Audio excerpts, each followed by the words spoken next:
what I would like to mention is, first of all, how lightweight the guitar is.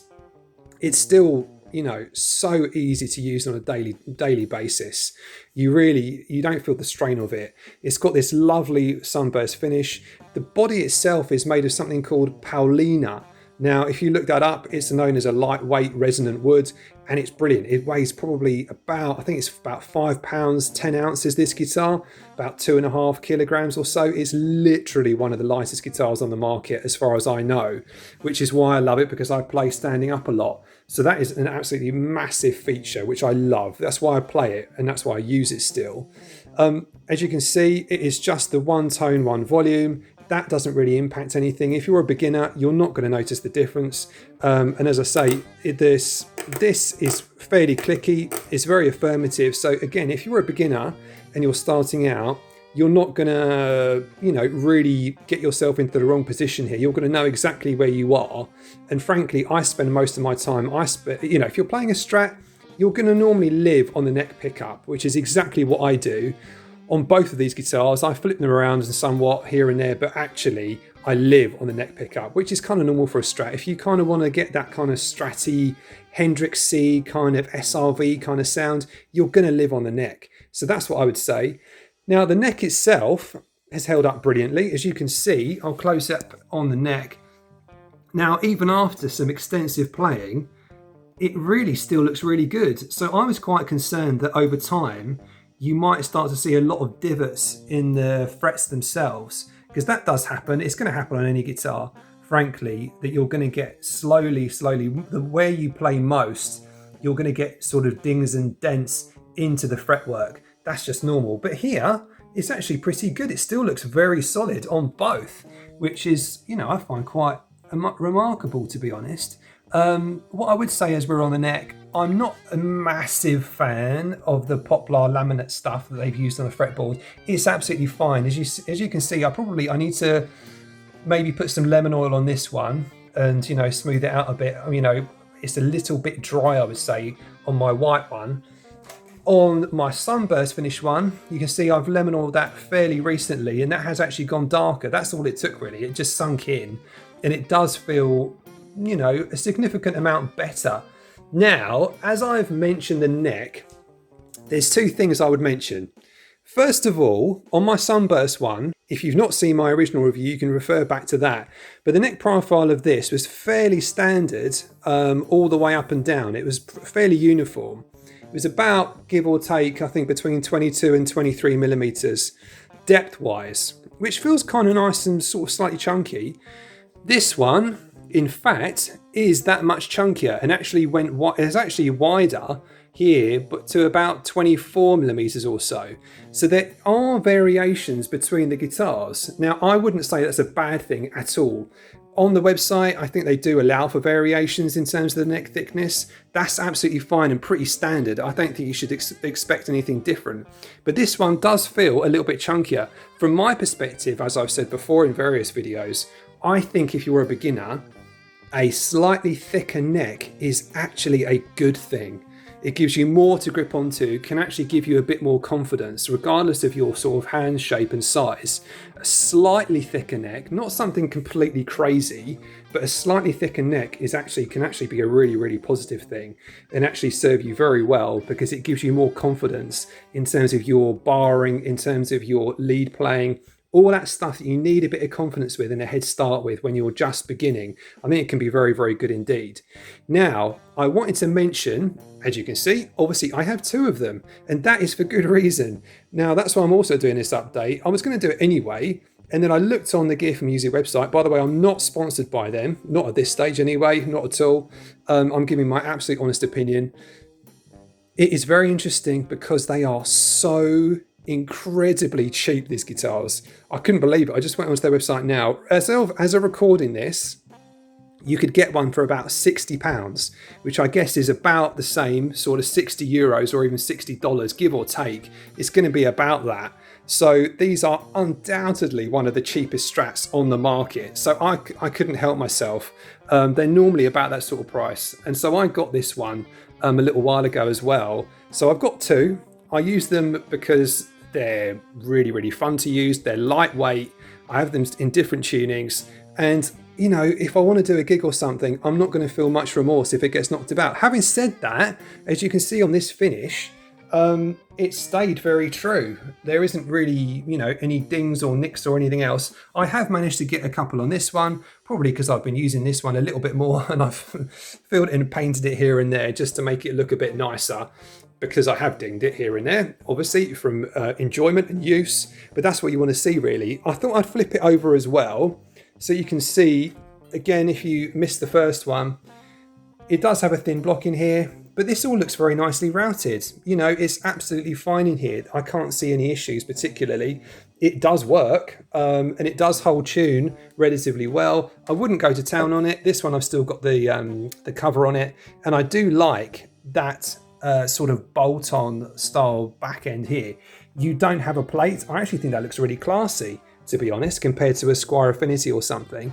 Now, what I will do for fun, we'll do a sound test of these so you can see. This is my Squier Affinity, which is an absolutely super guitar. I love this. And as you can see, fairly dinged up too, which is kind of what happens when you play them and you love them. So I will actually, in the sound demo, just give a quick comparison as well of what they sound like, and, you know, give you a sense of, you know, which one you might prefer depending on what you're getting.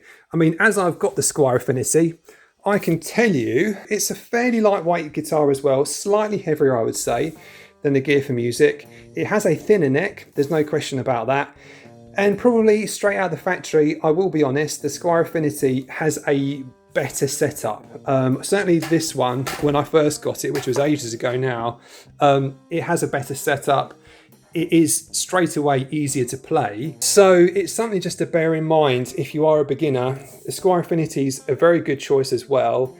The Gear4Music is really good. Squier Affinity, probably thing is, it is that much more expensive. So what you save buying the Gear4Music one, you might be able to get a setup on your Gear4Music. Whereas the Squier Affinity, obviously you've already blown the budget on the guitar itself. So you'd want it to play a bit better straight out the box, which it does. The only thing to mention apart from that before we do some sounds are the tuners. The tuners are, you know, absolutely serviceable. You know, they're on top of this maple neck, which looks really good on both. And, you know, it's actually a really nice looking neck. It's a nice feeling neck. It's quite a fast neck. There's no friction there. There's no sort of poly finish or anything. So you can go really speedily up and down the neck. And as you can see, they're standard tuners. They've got the little screws there. You can flip those out and put something else on. And happy days if you want something locking or what have you. These are perfectly serviceable.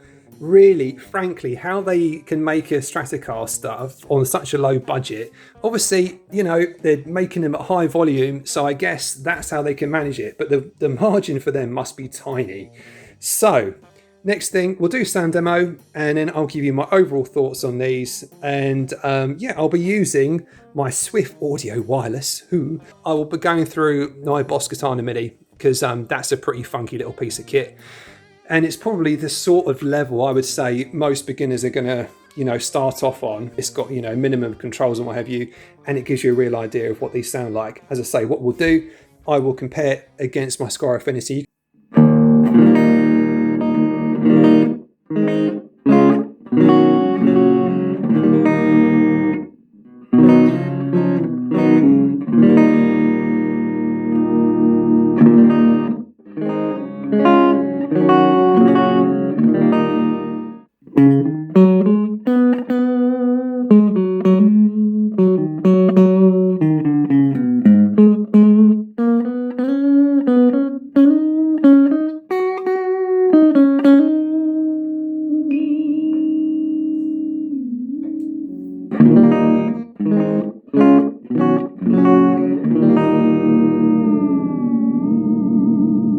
So that's the wiggle stick, and you can see it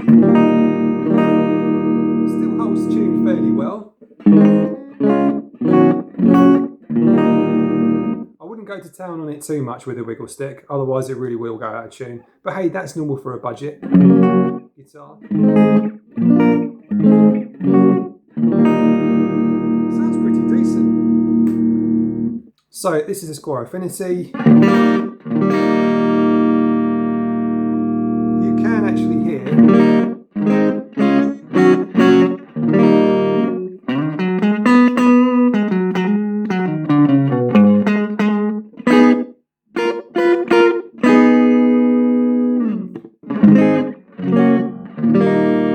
This has significant more spank to it. So, you know, if I was being really, you know, if I'm being picky, this has more of that kind of like, you know, it's a slightly more expensive guitar. It has a better quality woods, as you can see. You can see that fingerboard. It's not a laminate. I think this may even be a rosewood or rosewood style fingerboard on this, on the Squier Affinity. And it does...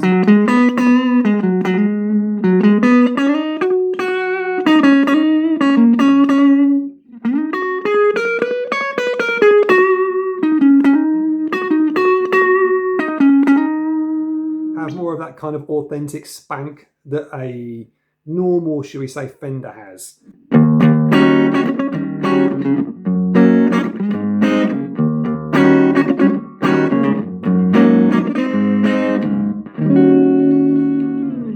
So my overall thoughts on the Stratocaster, shall we say, style guitar from Gear4Music. Now, this is a really interesting one. Now that I've had this for a year, and now comparing it back to my Squier Affinity, which I just did, as you saw, it's an interesting one.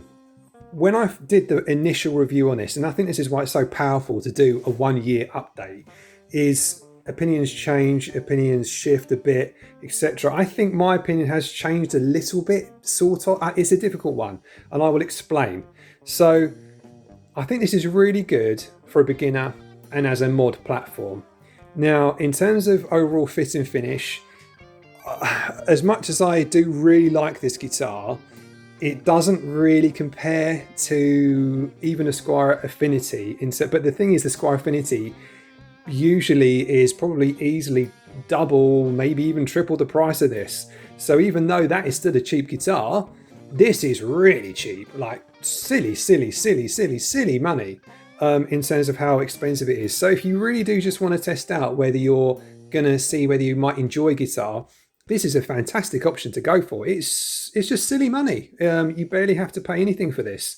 And you can get straight in and just give it a go and have a look and see whether it's fun or not. So I think, you know, that's who it's pitched at. I'd say beginners on a really, you know, extreme budget, somebody who just wants to test, or modders. Now, I would say I'm sort of more in that kind of modding side. I haven't, frankly, got around to modding these because I didn't really see the necessity, because I've got all these other guitars that I'm reviewing, playing, you know, experimenting with, etc., and using for various work capacity things. So it's kind of like I just haven't got around to sort of tweaking these all that much. I do enjoy playing them from time to time. It's interesting now playing it back to back with the Squier Affinity and just how much of a big difference there is. This is fun to play, 100%. The Squier Affinity kind of gets out of your way, if you like, to play that. This requires a little bit more effort, probably just simply because it needs a bit more of a setup. I mean, I did a little setup on these and it does play well, but the Squier Affinity plays really well. And it played really well from the moment I got it and didn't really need much of a tweak. Now, that's not going to be the same for every... Guitars are different. You know, you've got the different woods, you've got the different person even in the manufacturer's factory, who might set them up differently depending on who's done it, how it's been done, how quickly it's been done, etc. How much traveling it's done, which shop you buy it from. There's so many different variables. What I would say, the Gear4Music is a super beginner guitar, and I think that's who it's squarely aimed at, really, as I say, unless you want to go to town on mods. And it has all the possibilities for the mods, no question, and it does play nicely. Having said that, you know, you need to know what you're getting for your money, and that's kind of where it sits. It sits in that space. So yeah, I still think it's a really nice guitar. I do like it, but if you're going to do a lot of wiggly tremolo over time, I think in my initial review, you know, it held up pretty well, and I think it was pretty good then. Obviously, I pushed it probably a little bit harder this time, and yeah, it can't sort of go crazy. before it starts to go out of tune. That's pretty normal for a budget guitar. I can't really slam it for that. And as I say, as you can see, I mean, you know, I started off this 1 year update, and this is the one I use the most, and I don't normally use the trem arm anyway. The pickups are probably, if you are going to get one of these, you probably heard it immediately in comparison to the Squier Affinity. I hope that comes through on camera. The pickups are probably, they're quieter, they're a bit more muted, a bit more, I don't want to say muddy, but sort of softer, shall we say, in tone, if I'm being kind, compared to the Squier Affinity, which has got a much more kind of raucous, ready to rumble, Hendrixy kind of sound to them. And obviously what you're missing, which I've touched on in my initial review, is you are missing a tone knob. Frankly, you're not going to miss that really as a beginner. And as a modder, you can switch this whole plate out anyway and do what you like. I think these are good, and I think for the money, it's crazy. Frankly, crazy, crazy, crazy. So if you're in the market, I say it's a pretty good buy for about 60 odd quid or so, euros, dollars, etc. That's mad money. So yeah, there you go. And if you get one of these, do let me know. Or if you've already got one, let me know. Let me know what you think, what your experience has been.